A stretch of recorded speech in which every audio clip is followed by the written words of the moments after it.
ये है बांग्लादेश। बांग्लादेश कौन जगह है? बांग्लादेश। नहीं मिला Bangladesh? Page number, page number.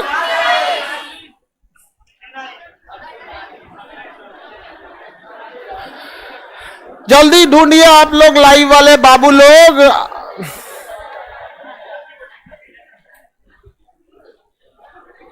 नहीं मिला? मिला? तुम्हारा मिल गया? भूटान, देखिए बांग्लादेश की राजधानी बीचों बीच में ढाका। बांग्लादेश की राजधानी बीचों बीच में ढाका। मिला ढाका? बांग्लादेश की राजधानी ढाका। जूट उद्योग के लिए ढाका और नारायणगंज प्रसिद्ध है। ढाका के पास एक और शहर मिलेगा, नारायणगंज। देखिए ढाका के पास नारायणगंज, ढाका के पास नारायणगंज। मिला?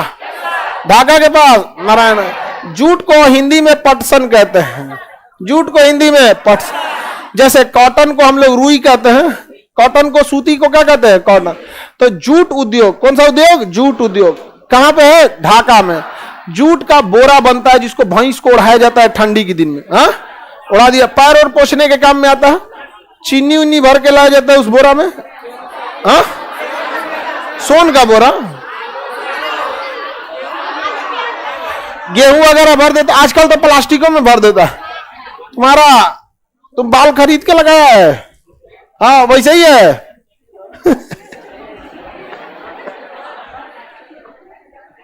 चलो बढ़िया है। तुम लोग कौन सी देख रही है लोग उसको?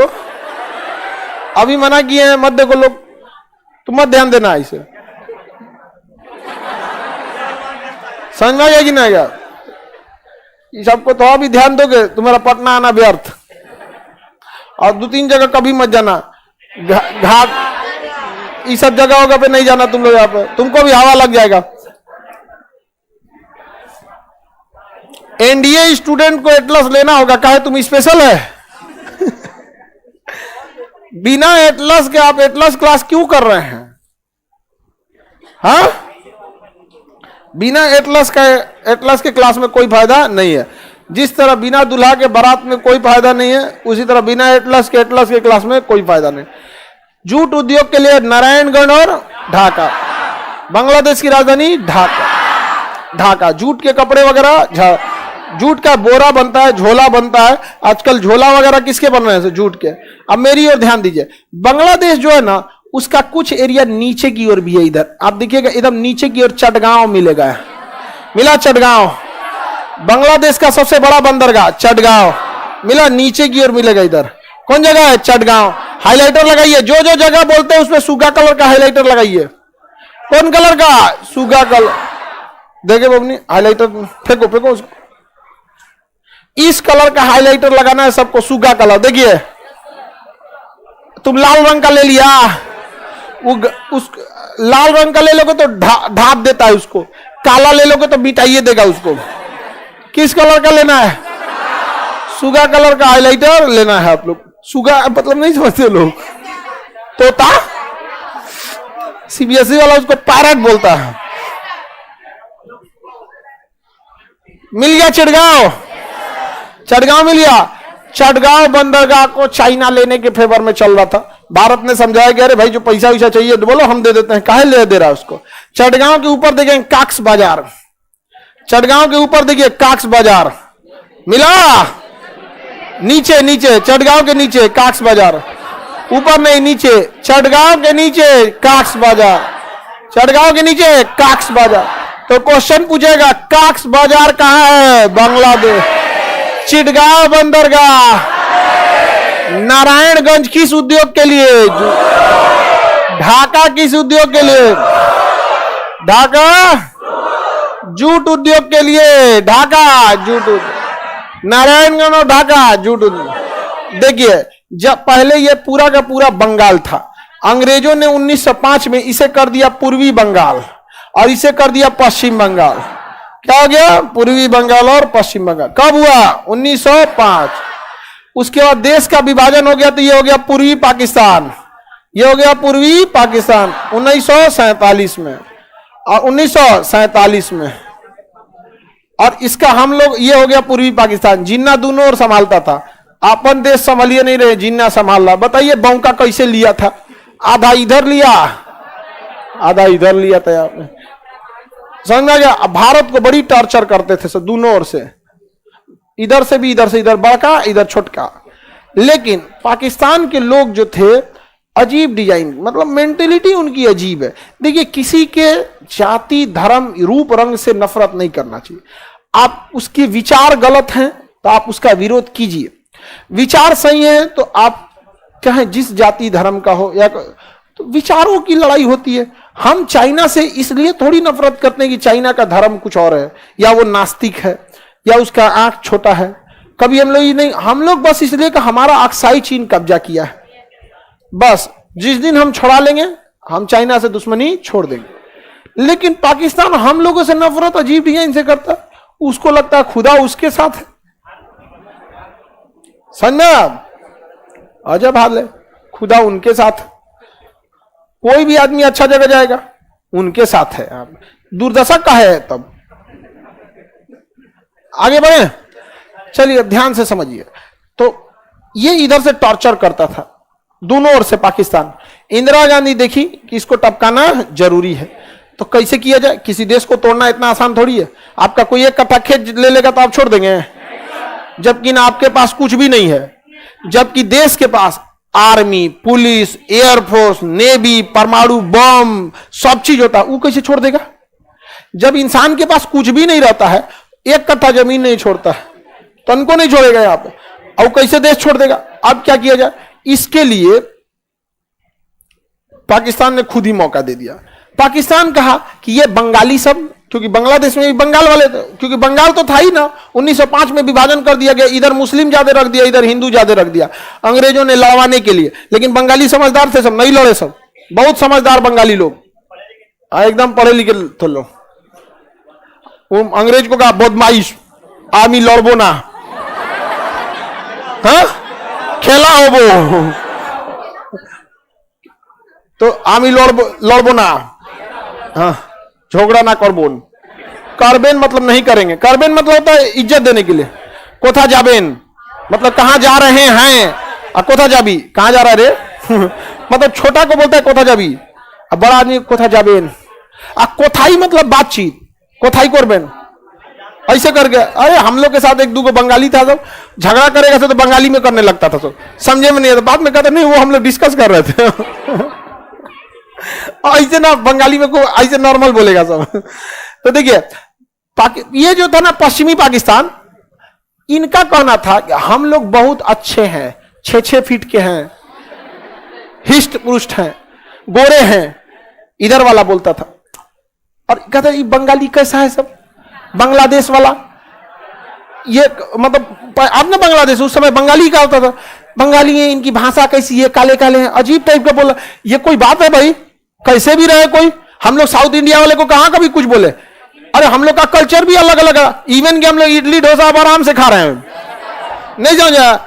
साउथ की फिल्में सुपर डुपर हिट हो रही हैं, हम लोग कभी नहीं। वो चुट्टा अपने देश में कर रहा है कि बंगाली है, ये है वो है, उनको लगा मार नहीं करवाई। यहां से चुनाव हुआ तो वहां पे शेख मुजीबुर रहमान थे, शेख मुजीबुर रहमान चुनाव जीत गए प्रधानमंत्री का। उनको कहा गया कि आइए शपथ लीजिए, गए शपथ लेने के लिए, मुख्य राजधानी में ही नहीं जाएंगे, गिरफ्तार कर लिया सब कि तू बंगाली को नहीं बनने देंगे। हद देखिए किसी देश में इतना अत्याचार होता है। अब बांग्लादेश वाला कहा कि चोट्टा कहीं का, जब तुम ना बनने देगा हम अलग देश रहेंगे यहाँ पर। अब बवाल हो गया वहां पे, इधर भारत सरकार चढ़ा दी एकदम बढ़िया, कोई दिक्कत नहीं, हमें ना तुम्हारे पास बंदूक चाहिए, बोलो पूरा मौका मिल गया हम लोग को यहाँ पर। मुक्ति वाहिनी, हमें पाकिस्तानियों से क्या चाहिए? मुक्ति चाहिए। शेख मुजीबुर रहमान को छोड़ो, मुक्ति वाहिनी। इतना होगा, यहां से पाकिस्तान अपनी सेना भेजा, यहां से यहां पे सेना भेजा, और इन पाकिस्तानियों ने ऑफिशियली 30,000 महिलाओं का रेप कर दिया। ये चुट्टा सब कहा था कि इनकी नस्लों को सुधारने की जरूरत है। अरे ये अपने देश के नहीं हुए से दुनिया का क्या होंगे सब? यहाँ पर अपने देश की आर्मी इन लोग की। अब बांग्लादेश का लोग का खून खौल गया, कहा कि चुट्टा अब हम जिए ना जिए अलग बात है, लेकिन तुम्हारा जीने ना देंगे यहाँ पर। अब बांग्लादेश के लोग कहे कि हम मार डालेंगे इनको। मुक्ति वाहिनी बनाई गई, इधर इंदिरा गांधी बुलाई मानेकशॉ को, मानेकशॉ सैम हारमुस जी, प्रेम जी जमशेद जी मानेकशॉ पूरा नाम था उनका, हमारे सेना प्रमुख थे, शॉर्टकट में बोला जाता है मानेकशॉ। उनको कहा गया हमला कीजिए, वो कहीं 1971 अप्रैल 1971 कहीं हमला कीजिए, कहा ना करेंगे हम। क्या बोल रहे हैं? कहा अप्रैल का महीना है, हमला करते करते 2 महीना बीत जाएगा, मई जून आ जाएगा बाढ़, और यहाँ डूब जाएगा एरिया, इधर से लाएगी ब्रह्मपुत्र नदी बाढ़, इधर से गंगा लेके चले गए, पूरा बांग्लादेश डूब जाएगा, नहीं हो पाएगा, आप ये बरसात बीतने दीजिए। तो कहें कि तब सितंबर अक्टूबर, कहां सितंबर अक्टूबर में पनिया बरसना कम होता है, पनिया कहां निकला होता है, ठंडी आने दीजिए, पनिया सूख जाने दीजिए। इंदिरा गांधी कहे जल्दी करो भैया, मार करना है यहाँ पे। इधर मुक्ति वाहिनी को हम लोग क्या किए, पूरा मनोबल बढ़ाए, और पाकिस्तान की सेना यहाँ अत्याचार पे अत्याचार कर रही थी। यहाँ के लोग एकदम त्रस्त हो गए थे कि हमको कुछ भी हो जाए, ना जिएंगे मंजूर है, लेकिन कभी भी पाकिस्तानियों को साथ नहीं रहेंगे। यहाँ पर इतना बुरा हाल किया था सभी सब पाकिस्तान वाला यहाँ जाके। अब भारतीय सेना दिसंबर आया और तैयार हुई मारने के लिए। कहा कि आप तो हम लोग को क्या करना है, धोना है। चारों ओर से आर्मी क्या कर ली, घेर ली, चारों ओर से आर्मी घेर ली, और नेवी नीचे से चारों ओर से घेर लिया, और ऊपर से चलाई एयरफोर्स, ऊपर से आ गई एयरफोर्स। अभी हम लोग हमला नहीं किए थे, हम लोग हमला नहीं किए थे, बट हम लोग पूरी तरह से घेराबंदी कर दिए। पाकिस्तानी नौसेना, देखिए हवाई जहाज से तो जा ही नहीं सकते थे, क्योंकि हम लोगों ने रोक लगा दिया था कि भाई माहौल खराब है, हम तुम्हारा जहाज जाने नहीं देंगे। पैदल जाएंगे तो यहीं पे बिरयानी बन जाएगा इन लोग का। पैदल जाएंगे लोग पाकिस्तान वाले यहाँ पे। नेवी से जा रहे थे, इनकी नौसेना को हमारी नेवी यहां रोक दी। अब पाकिस्तान को लग गया कि जा, ये बंगाली सब गड़बड़ कर दिया, धोखा दे दिया। अब उस पाकिस्तान ने सोचा कि इससे पहले भारत हमला करे, हम इधर हमला कर देते हैं और इतना एरिया कब्जा कर लेंगे कि बाय द वे भारत कब्जा भी करे तो ऑन द टेबल हम ये कहेंगे कि हम तुम्हारा लौटाते हैं, तुम हमारा लौटाओ। यहां पर पाकिस्तान इतना खतरनाक चाल चला। अब उसको उसने इंटेलिजेंस मिला, भारत यहां सुरक्षात्मक मूड में था, उसको सूचना मिली कि यहां एक जगह है लोंगेवाला। कौन जगह है? लोंगेवाला। वहां महज 120 फौजी खड़े हैं। कितने फौजी? 120 फौजी। पाकिस्तान ने क्या किया, इन 120 को मारने के लिए उसने, उनको पता चल गया कि इनके बैकअप के लिए एयरफोर्स जो है जोधपुर है। रात में एयरफोर्स उड़ नहीं सकती थी उस समय। उस आज ना जीपीएस आ गया है, चल जाइएगा जीपीएस पे, आज ना उड़ जाए। जॉर्जियो में जीपीएस होता है, अरतिया में कौन चीज का जीपीएस? जब जीपीएस नहीं था तो रात में नहीं उड़ सकते थे लोग यहां पे।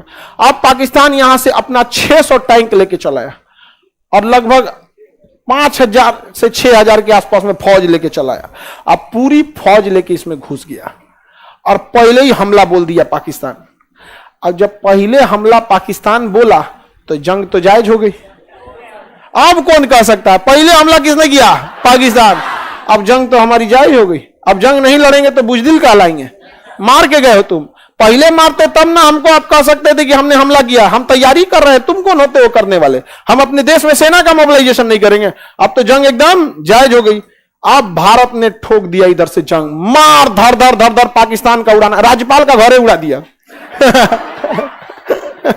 गवर्नर हाउस उड़ा दिया, यहाँ पे उड़ा दिया भारत सरकार। अब बता के उड़ाया था कि आपका घर उड़ा देंगे, हट जाइएगा। ये होती है हम लोग की इंसानियत। हमें आज से झगड़ा नहीं है, मारने बता के मारे थे हम लोग, कल उड़ा देंगे आपका गवर्नर हाउस। अब बता के गवर्नर खाली कर गया, मार दिए लोग यहाँ पे। अब चलिए, अब नहीं मारेंगे यहाँ पे।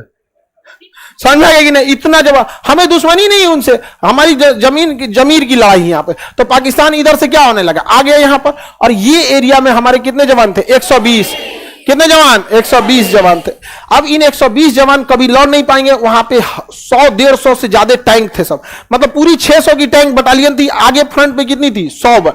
अब हजारों फौज, और रात में कैसे लड़ पाएंगे? तो मेजर चांदपुरी थे, मेजर चांदपुरी। मेजर चांदपुरी को आदेश दिया गया कि पीछे हट जाओ। क्या हो जाओ? पीछे हट जाओ। तब तक मेजर चांदपुरी किसी को पाकिस्तानी इंटेलिजेंस को पकड़ लिए थे। कहे बताओ तुम्हारा इरादा क्या था? तो बताया कि रात में ये लोग जोधपुर तक घुस जाएंगे, जोधपुर एयरपोर्ट कुछ नहीं कर पाएगा, जोधपुर एयरपोर्ट तबाह कर देंगे, क्योंकि रात भर ये लोग टैंक लेके चले जाएंगे और इस एरिया को कब्जा कर लेंगे। अब बाद में अगर भारत बांग्लादेश कब्जा करता है तो इस एरिया के नेगोशिएशन पे वो छुड़वाएंगे। चांदपुरी कहें कि हमारा पीछे हटना ना, पीछे ना हटेंगे हम, तो उस ऊपर हाई कमान से आदेश आ रहा, तुम लोग 120 और सामने हजारों हैं, तो कोई बात नहीं, 1.25 लाख एक लड़ावा तब गोविंद सिंह नाम रखा था। तो 1.25 लाख सिख लोग दे वहां पे, 1.25 लाख एक लड़ावा। अब उनको क्या किया गया, इन टैंकों को रोकने के लिए तो हमारे पास 4-5 ठो ना एंटी टैंक माइंस थे। एंटी टैंक माइंस बहुत बड़े होते हैं, जिसपे बहुत टन वजन पड़ेगा ना, 400-500 केजी का वजन पड़ेगा तब फटेगा, आदमी के दबने से नहीं फटेगा, वहां पे हाथी उथी चढ़ाइएगा तब फंसेगा। तो उन टैंक को, उस एंटी टैंक माइंस को हम लोगों ने आगे बिछा दिया। और 2-4 गो था, लेकिन उसके पिछवा ना खाना खाने वाला टिफिन गाड़ दिए लोग, खाना खाने वाला टिफिन। अब बालू में ढक दिए, थार मरुस्थल है यहाँ पे, पाकिस्तानी टैंक आई, धाम से उड़ गया। कहा है ये खब्बीसों ने तो टैंक लगा देखा है, तौबा तौबा, खब्बीस मार दिया सब हमको। फिर आगे बढ़े सब, एक और उड़ दिया गया, लाहौल वाला मार दिया, यहाँ पाकिस्तान वाला आगे बढ़ा, कूदे क्या कूदा, मदद। अब बता पूरा बर्बाद हो गया सब पाकिस्तान वाला। कहा इनको देखो ये क्या कर रहा है सब यहाँ पे। अब उन सबको लगा कि भाई ये भारत वाले खतरनाक हो गया सब, ये जुल्म कर रहा है सब ये भारत वाला, इन खब्बीसों को बताना पड़ेगा। हम लोग को खब्बीस बोलता है, अजब बदमाश। उनको कहा कि लगता है इन्हें बताना पड़ेगा, इंजीनियरिंग को बुलाओ, इंजीनियरों को बुलाया, कहा जितना टैंक है उसको निकालो। इन ससुरों को टिफिन निकाल रहा था, टिफिन। डर भी जरूरी है। 1.25 लाख जब आदेश आया था मेजर चांदपुरी को कि वापस हट जाओ, नहीं लड़ पाओगे, बावजूद वो डट गए थे, जबकि एक भी टैंक नहीं था इनके पास। और उस रात भर टिफिन उड़ाने में लगा दिया, रात भर लगा दिया टिफिन। जब भोर हुआ ना भोर, तब पता चला ससुरा ही तो टिफिन है रे, मारो इनको।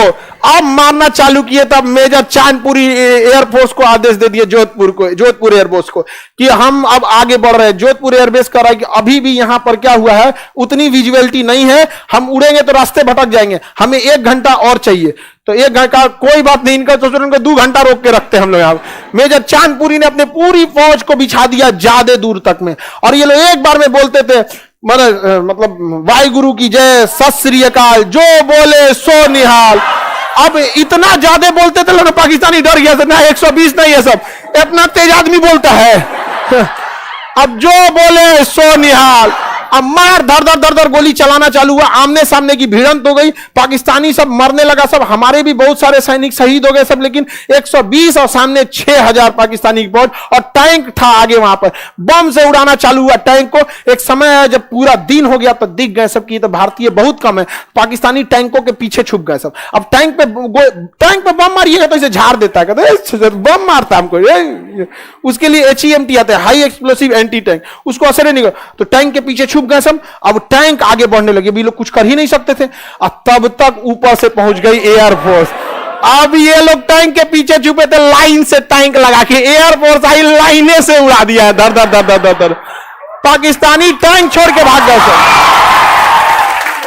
ये पाकिस्तानी सब टैंक छोड़ के भाग गए सब। आज भी वो टैंक भारत में है, वो वार मेमोरियल में रखा हुआ, छोड़ के भाग गया सब। और उनका वायरल हो गया था रेडियो पे उन्होंने बोला था कि जल्दी से रीइंफोर्समेंट भेजो, ये पाकिस्तानी मधुमक्खी की तरह हमें घेर लिए हैं सब। अब भाग गए सब यहां से। अब इधर भयानक बवाल हुआ, जोधपुर एयरबेस बच गया। हम लोगों के ऊपर से इंदिरा गांधी जो थी, मानेकशॉ ने आदेश दिया कि पश्चिमी फ्रंट पे कोई लड़ाई नहीं होगी, केवल डिफेंसिव रहना है, बस उसको बचा के रखना है, इधर धोना चालू होगा। और इधर से मार धड़ाधड़ मुक्ति वाहिनी इधर से थी, और इंडियन आर्मी खुल के उतर गई, कहा मुक्ति वाहिनी आगे बढ़ो, हम लोग हैं तुम्हारे साथ। अब मार धड़धड़ा दी यहां पर पूरी तरह से इंडियन आर्मी, और ऊपर से एयरफोर्स पूरा तबाह कर दिया, और नीचे से नेवी मार के गर्दा उड़ा दिया। यहां पे इनकी आर्मी सब परेशान हो गया, यार इसे कहीं मारा जाता है, ऐसे थोड़ी मारा जाता, पूरा तबाही हो गया। और सबसे ज्यादा तबाही मचाया था हमारा INS विक्रांत। INS विक्रांत एक ऐसा जहाज था जिसके ऊपर एयरपोर्ट था, उस पानी वाली जहाज के ऊपर एयरपोर्ट, उसमें लड़ाकू जहाज उतरते थे सब। अब पूरा यहां लगा के खड़ा हो जाता था। अब समुद्र में एयरपोर्ट बन गया, लगा दिया पानी वाली जहाज, उसमें से जहाजें उड़ती थी। यहां से विक्रांत जो था पानी वाली जहाज, विमान वाहक पर इसमें से उतरती थी, बम मार देती थी। यहां से धड़ाधड़ उड़ा दी, काक्स बाजार उड़ा दी, चिटगांव उड़ा दी, ढाका उड़ा दी, नारायणगढ़ उजाड़ दिया, चारों ओर से उजाड़ दिया हम लोग। इधर आर्मी घुस गई, कौन बच्चल हरे धाए सुशीला तो नहीं मारे यहाँ पे चारों ओर से आर्मी, उधर मुक्ति वाहिनी वाला, और बाप रे, वो तो एकदम देखा था सब अपना घर उजड़ते हुए, घर के सामने से उन सब की बहन उनको उठा ले गया था सब। अरे उन सब जब कैंप बनाया था सब ना पाकिस्तानी सब, तो उमर पूछता था सब कैंप में, उमर 40 साल साइड रखो, उमर 25 इधर साइड रखो। वो लोग कैटेगरी बनाया सब, अपने देश की महिलाओं को धज्जी उड़ा दिया सब। वहां बांग्लादेश वाले सब ना एकदम खार खाया था, कहा था पाकिस्तानी मिल गए लोग ना। अब पाकिस्तानी जहां देख लेते थे ना, भारतीय सेना का वही मदद करता था। इंडियन आर्मी आबेन इधर बंगाली लोग हिंदी जानता है, ऐसा नहीं कि सब नहीं जानते, सब जानते हैं लोग। कुछ जो नहीं जानते टूटा फूटा जानते हैं, लेकिन जानते हैं। इंडियन आर्मी बताती थी कर्नल का घर है, कर्नल का घर है। अच्छा रुक कर्नल का घर है, ले मामा ठाकुर उड़ा दिया यहां पे पूरा। अब पाकिस्तान बौखला गया। पाकिस्तान के लिए सबसे बड़ा था कि कैसे आईएनएस विक्रांत को उड़ा दो, आईएनएस विक्रांत को उड़ा दो। क्योंकि आईएनएस विक्रांत उड़ता ना तो इसमें 10,000 फौजी थे, पायलट थे, जहाज थे, मतलब बहुत एक जहाजिए कितना हैवी होता है, बम उड़ा देगा इसको तब। तो पाकिस्तान के पास एक पनडुब्बी थी पीएनएस गाजी, वो अमेरिका दिया था उसको पीएनएस गाजी, पीएनएस गाजी अमेरिका इस पनडुब्बी को दिया था। पीएनएस गाजी रवाना हो गई किसको मारने के लिए, विक्रांत, और पक्का आईएनएस विक्रांत को ये मार देती। उस समय की सबसे एडवांस पनडुब्बी थी कौन, पीएनएस गाजी। उस सोचो पानी के नीचे रहता, पता ही नहीं चलता, आके मार देगी यहाँ पे। अब बड़ा जहाज ऊपर से छुपा नहीं सकते। और अमेरिका उसको बता रहा था कि आईएनएस विक्रांत यहाँ है, जा जा जा जा जा जा और दाहिने मुड़ो बाएं। तब ले भारत उस सिग्नल में सुन लिया, कहा आ बाबू आ तू आ यहाँ पे, लेकिन पता ही नहीं चल रहा था है कहां पे। और पानी के नीचे रहती है, नहीं पता चलता है। पानी के नीचे मछली पता कर लेंगे, का समुद्र में कहां गई नहीं पता कर पाएंगे। अब क्या किया जाए, अब इसको मारने की क्षमता थी आईएनएस राजपूत के पास, आईएनएस राजपूत। देखिए पीएनएस का मतलब है पाकिस्तानी नेवल शिप। जैसे बिहार की गाड़ी के आगे बीआर लिखा होता है, यूपी के आगे यूपी लिखा होता है, वैसे नौसेना के आगे आईएनएस लिखा होता है, इंडियन नेवल शिप राजपूत। क्या था, राजपूत। आईएनएस राजपूत खराब हो गया था, इसका इंजन में खराब था, अब ये आगे ही नहीं बढ़ सकता था। अब इसका विशाखापट्टनम में मेंटेनेंस हो रहा था। अब लो अब ये का मेंटेनेंस हो रहा था, पीएनएस गाजी चल दिया। तब क्या किया जाए, नौसेना कमांड ने आदेश दिया चुपचाप कि विक्रांत को छुपा दो अंडमान निकोबार में। तो विक्रांत को कोनो अंडमान निकोबार में ले जाके लगा दिया। अंडमान निकोबार में बहुत सारा आइलैंड है जहां कोई नहीं रहता, वहां लगा दिया। जैसे नदी के किनारे आपका घाट होता है ना, तो देखिएगा नाव जहां लगती है घाटे पे लगती है, अब 2 किलोमीटर दूर को ना लगा देगा तो उन्हें कोई जइबे नहीं करता है। तो छुपा दिया आईएनएस विक्रांत को और हल्ला कर दिया कि आईएनएस विक्रांत आ रहा, विक्रांत आया है विशाखापट्टनम पे, ऑर्डर कर रहा है 10,000 अंडा, खाने वाला अंडा, क्योंकि वहां पे हजारों सैनिक रहते हैं तो खाना पीना चाहिए, अंडा चाहिए, सेब चाहिए, फल चाहिए, घी चाहिए, दूध चाहिए, मार ऑर्डर पे ऑर्डर कर रहा है। विशाखापट्टनम पे हर दुकानदार के ऊपर हड़कंप मच गया, अरे भाई चाहिए 20 कुंटल गेहूं चाहिए, 100 कुंटल अनाज चाहिए, ये चाहिए, कहा है, अरे नेवी का विक्रांत आ रहा है, विक्रांत आ रहा है, विक्रांत आ रहा है। अब पाकिस्तानी जासूस भारत में भी घूमते रहते हैं, कह रहा है पाकिस्तान में फोन करा, सुन रहे हैं विक्रांत विशाखापट्टनम आ रहा है, कहा विशाखापट्टनम आ रहा है, रुको हम इस खब्बीस को बचाते हैं। हम तुरंत मैसेज किया किसको, पीएनएस गाजी को, कि विशाखापट्टनम मोड़ लो, आया है विक्रांत कहां पे, विशाखापट्टनम। इस ससुरा बहला मोड़ लिया विशाखापट्टनम में। अब वहां खड़ा था कौन, आईएनएस राजपूत, मार दिया आईएनएस राजपूत किसको, पीएनएस गाजी को। अब पीएनएस गाजी उधिया गया पानी के अंदर। यहां पर सोचिए जो इंजन जिस जहाज का खराब था उससे मार दिए दुनिया की सबसे एडवांस जहाज को, समझा गया। देखिए मारने का तो मार दिए हम लोग पीएनएस गाजी। अब पीएनएस गाजी था किसका, अमेरिका, अमेरिका का। हमारा तो घोर बेइज्जती हो गया, अखंड बेइज्जती हो गया, किसका, अमेरिका का। अमेरिका कहा कि अब इसका हम बदला लेंगे। तो पाकिस्तान कहा अमेरिका से कि देखिए हमारा बेइज्जती नहीं हो रहा है, आपका भी बेइज्जती हो रहा है, प्लीज हमको बचा लीजिए। हाँ कल से आप ही को अब्बा कहेंगे हम हमको क्या कर लीजिए, बचा लीजिए। तो पाकिस्तान को बचाने के लिए कौन आया, अमेरिका। अब हमारा तो पूरा युद्ध बदल गया भैया। अब हम लोग अमेरिका से कहां से लड़ेंगे? 1971 में 1971 में लड़ाई हो रही थी। अब हम लोग अमेरिका से कहां लड़ेंगे? इतना एडवांस देश है। आजो कितना उसके, अब उस ससुरा अपना पानी वाला बेड़ा भेज दिया पनडुब्बी। उसके पास जो विमान बागपत था ना, हमारे विक्रांत से 4 गुना बड़ा था, और इसमें लगा हुआ था परमाणु बम, और इसके साथ लगभग 30-40 पानी वाली जहाज चलती थी। साथ में पनडुब्बी थी, डिस्ट्रॉयर थी, फ्रिगेट थी, राशन वाला था, फ्यूल वाला था, पूरा ग्रुप था इस जहाजों का। और इसका नाम था 7वां बेड़ा। क्या नाम था? 7वां बेड़ा। किसने भेज दिया? इस ससुरा अकेले नहीं आता, 30-40 को लेके चलता है, पूरा फ्लीट चलता है यहाँ पे। एगो पे खाली मिसाइलें लदल, एगो पे कुछ लदल, पूरा का पूरा जिस जगह पे जाते हैं सब तबाह कर देते हैं। 7वां बेड़ा इराक को उड़ा दिया, अकेले तबाह कर दिया। एक देश के लिए एक बेड़ा काफी है इसके पास। हम लोग के पास विक्रांत। अब तो हम लोग इंदिरा गांधी माथा पीट ली, इस ससुरा ई कहां से चला है? तब इंदिरा गांधी रूस को फोन की कि देखिए रूस, याद कीजिए श्रीलंका में आपकी मदद किसने किया था? भारत। तो रूस ने कहा कि ये सब छोड़िए ना, जरूरत क्या है बताइए। कहा ऐसा है ना, अमेरिका 7वां बेड़ा लेके चल दिया। 7वां बेड़ा लेके चल, इन्होंने फिर अपने जहाजों के पूरे बैटल ग्रुप को भेज दिया यहां पे। कहा कि चलो, इसका नाम था 40वां बेड़ा। अब इधर से चल दिया कौन? 40वां बेड़ा। अब बताइए पास में कौन है? रूस। पहुंच गया पहले 40वां बेड़ा, हिंद महासागर को ब्लॉक कर दिया। और जब ये पहुंच रहे हैं 7वां बेड़ा लेके, रूस कहा कि इधर जाना है, मतलब हमसे पहले फरियाइए। रूस अपने ऑटोमेटिक मिसाइलों को ऑन करके छोड़ दिया। आप उसके रेंज में आइएगा, मार देगा आपको अपने से। और उस समय रूस बहुत शक्तिशाली था। अमेरिका को भागना पड़ा। अमेरिका ब्रिटेन को भी लेके आया था, और फ्रांस को, सबको लेके आया था यहां पे। ब्रिटेन कर रहा, we are too late, TOO, ये निगेटिव सेंस में लिया जाता है इसको। वी आर टू लेट, हम लोग बहुत देर हो गए हैं। अब पाकिस्तान कहा कि अब हमारा क्या होगा? तो वही होगा जो मंजूर खुदा होगा। नहीं जाने, अब तो PNS गाजी डूब गया, 7वां बेड़ा लौट गया। पाकिस्तान का मनोबल मर चुका था। अब भारतीय सेना पूरी तरह से तबाह कर दी। किसको? बांग्लादेश को। पूरी तरह से तबाह किसको कर दी? बांग्लादेश को।